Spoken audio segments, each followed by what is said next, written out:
Hey, welcome. We're doing something a little bit different today. We're drawing technically, but I don't know, for me it's not really drawing. Today we're going to be animating. So animation is just doing a bunch of drawings in succession so that when you play them quickly, one after another, they turn into a video. It's a thing that's been being done for, forever in media. There's actually theories that the cave paintings were actually meant to be animated as the shadows of the cave fires moved across the cave walls, which I think is freaking amazing, but I would need to actually light a torch in a cave painting to see how that actually works. I wonder if anyone's actually done that, if it's the thing I could find online. I'm getting way off track. I did an animation this week because I was trying to draw and I couldn't quite get the drawing right, and I decided I wanted to try animating, so welcome to the video. That's what we're doing today. Enjoy, let's do it. So I talked about this a little bit in my last video, which was just kind of a sketch dump of a bunch of things that I did, and the animation was one of those things, but I kind of thought it deserved its own video since so much work goes into an animation.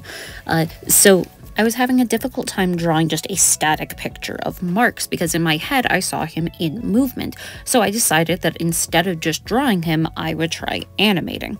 Now, I know that seems a little counterintuitive. It seems like animation might be just more difficult drawing, but it's really not. It's a different brain process in general. And the thought I was having was, doing something different, getting myself out of the slump that I'm in with my full rendering by doing something that essentially is just sketching. Animation for me is mostly sketching. It's about getting movement out and basic shapes, and then kind of fine-tuning what I get done enough that it's legible for others. But for me, it's more just about, getting ideas out quickly and fluidly, and more about the idea and the movement than the actual fine-tune and finishedness of it.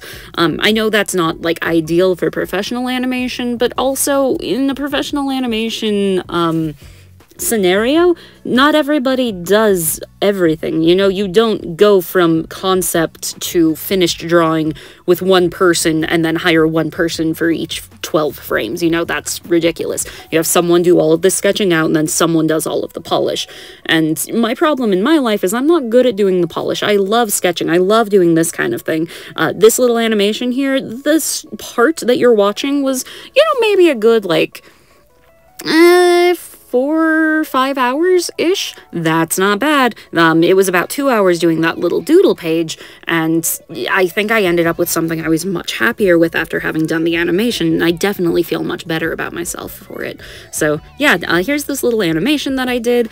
It's just Marks hopping around in movement, what I saw in my head that I was having a hard time putting into a single still image. And I actually really was going to call it done with this sketch. I made a TikTok for it, and I was good. I was fine. And then I really sat down and did some self-reflection and thought about how I never actually finish anything, and how at the very least I can at least color this animation. That's finished enough. It's not finished, but it's more finished. It's a bit of polish.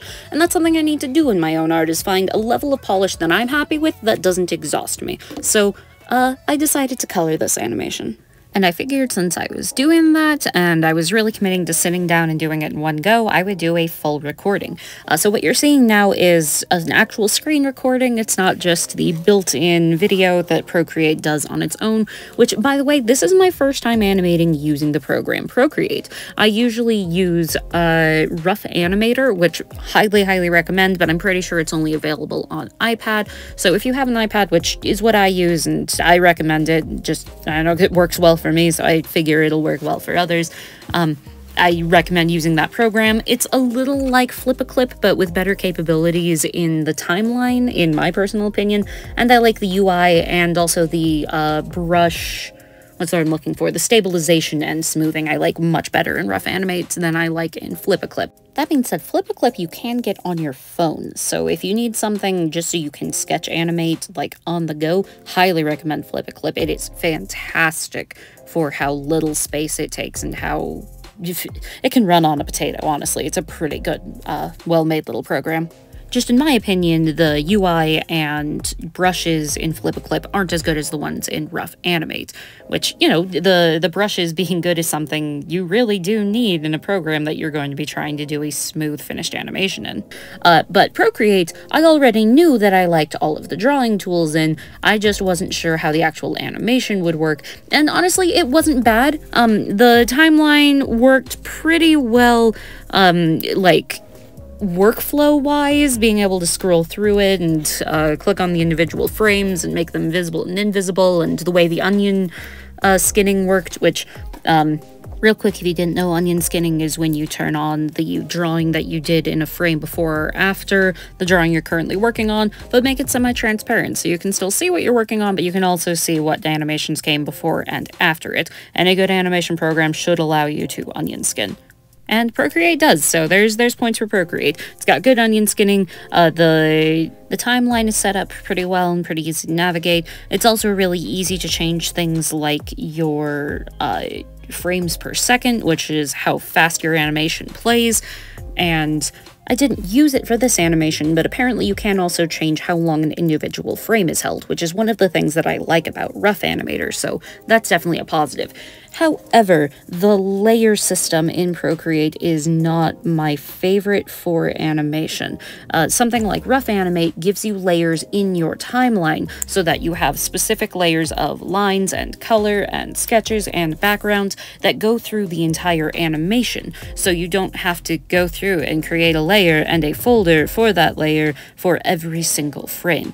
Now, once I realized that that is how I had to actually animate in Procreate, I, you know, just had to actually go through and do it, and once all of the folders were put together, they worked really well, it flowed really nicely, it was fine, but the process of doing that, you can see, is a good part of this video, is actually going in and setting up the files, and when Rough Animate does that automatically for me, I have a hard time justifying the extra time it takes in Procreate when I don't think the end result was really that much better. You know, I do think if I was doing a more complicated animation that I wanted to be sure that I was fully rendering every single image for, then I think Procreate would be better for that. That being said, if I was going to do a fully animated, like, finished out, background colored, everything cell shaded, just beautiful finished animation, I think I would still do the actual animating, the sketch part of it, even up to the lines, honestly, I might do over in Rough Animator, because it's just easier for me to get a workflow going in that because of the way the timeline is set up. Rough Animator's timeline makes it very, very easy to visually see how long your frames are being held, and that really does make a difference when you're trying to get the timing of your movement down. I didn't mess with that at all in this animation. I have every single frame held for exactly one frame, and that's just because I wasn't really comfortable enough with the program to do anything too crazy timing-wise.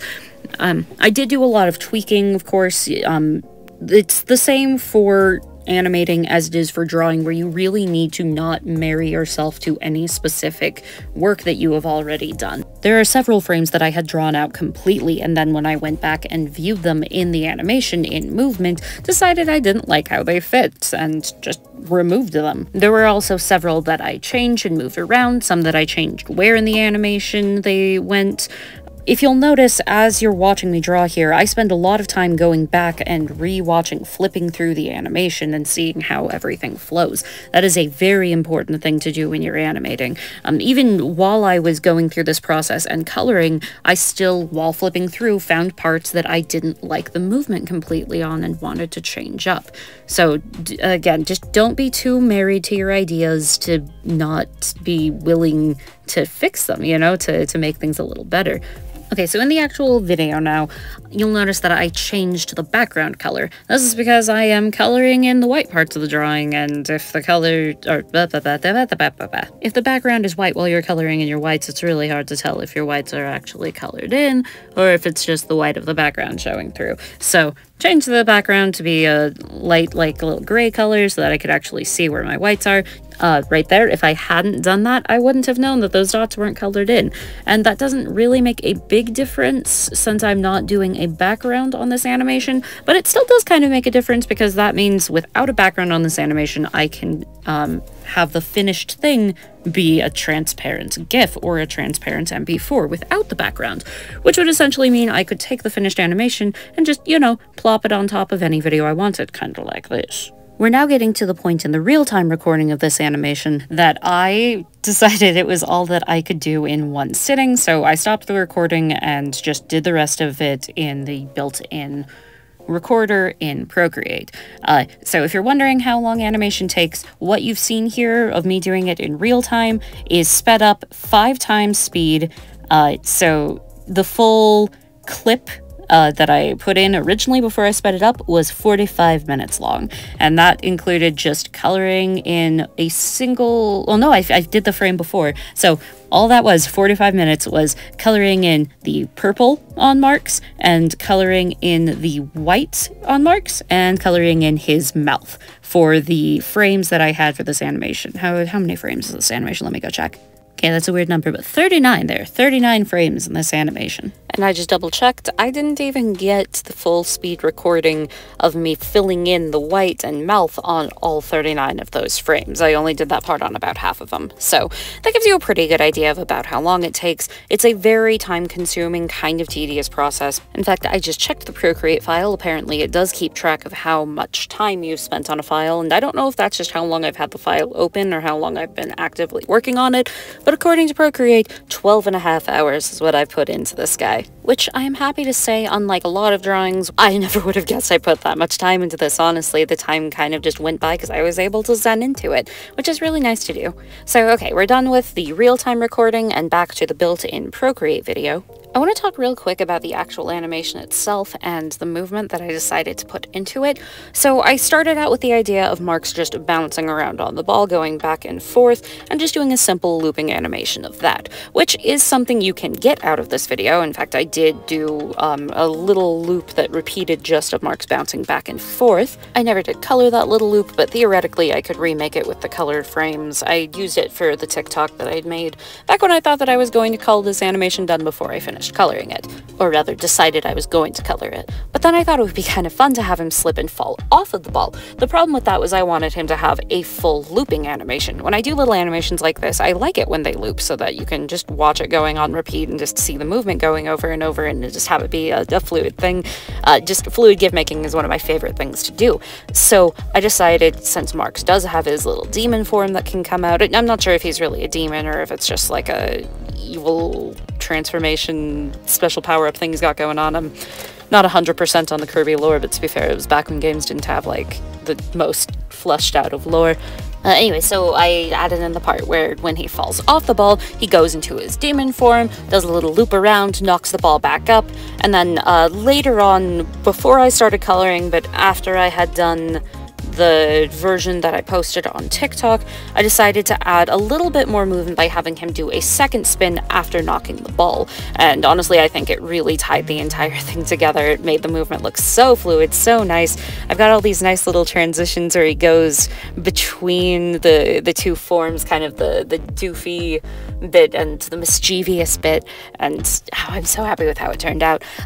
One of the things I had a lot of fun with here, if you see me coloring in the lines on the ball right here, you'll notice not a single frame of the ball looks like how you would just, well, some of them do, but most of them don't look like how you would just draw this ball. If you did, it wouldn't look rounded, but they're warped in a way that moves in the way that his current momentum and movement is going. So it gives the ball an overall more bouncy feeling than it would if I had just, you know, modeled out a ball and rotated it perfectly the way it should have gone. And brief aside here, this is actually my first time animating a bouncing ball. I'm not sure why that's not one of the first things I animated, but this is my first time doing that, so pretty happy with how it turned out, not gonna lie. So just like the ball doesn't necessarily look perfect on any individual held frame, Mark's himself does not look especially perfect on any of these frames.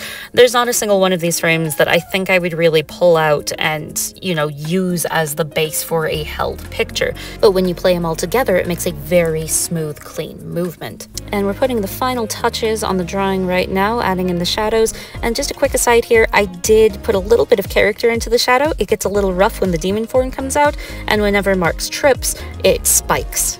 So I'm going to take a second real quick here now and show you each of the frames individually. So since it is looping, there's not a perfect place to start, but we're going to start here with him bouncing from the middle. He bounces upwards and over to the left, and when he lands on the ball, it squishes down, and then when the ball bounces back upwards, it launches him over to the right. As he moves, his hat moves a little slower than him because of inertia, and the faster he moves, the more that effect is, which gives the finished animation the illusion of speed. I want to hold for a second on this frame where he messes up the landing. Since I did this animation with every frame being held for the same amount of time, I needed another way to have this frame stand out as the place where the movement stops or changes. So I had the balls on his hat get a little spiky, and I also had the shadow spike. So now after that movement stops, he's confused, he's confuffled, he's bounced back up into the air, he tries to stick the landing back, but he messes up, he slips, and he starts to fall.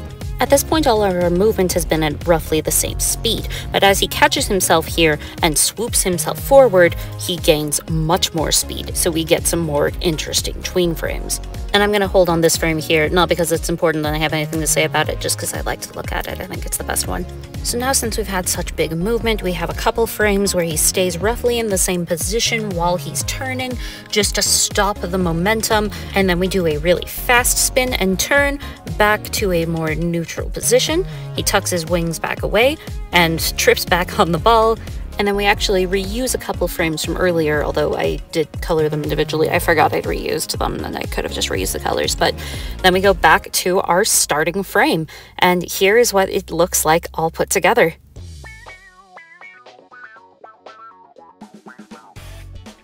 Thank you all so much for tuning into this animation video. I hope you enjoyed it. I've definitely got a lot more animations that I want to do, and I'd like to make more videos for them. If that's something you'd like to see, let me know. Stick around to see more. There's like a playlist or something over there, and the subscribe button if that's the thing you want to do. And yeah, thank you so much again. Hope you have a wonderful day, and I'll see you in the next one. Have a good one, y'all. Bye.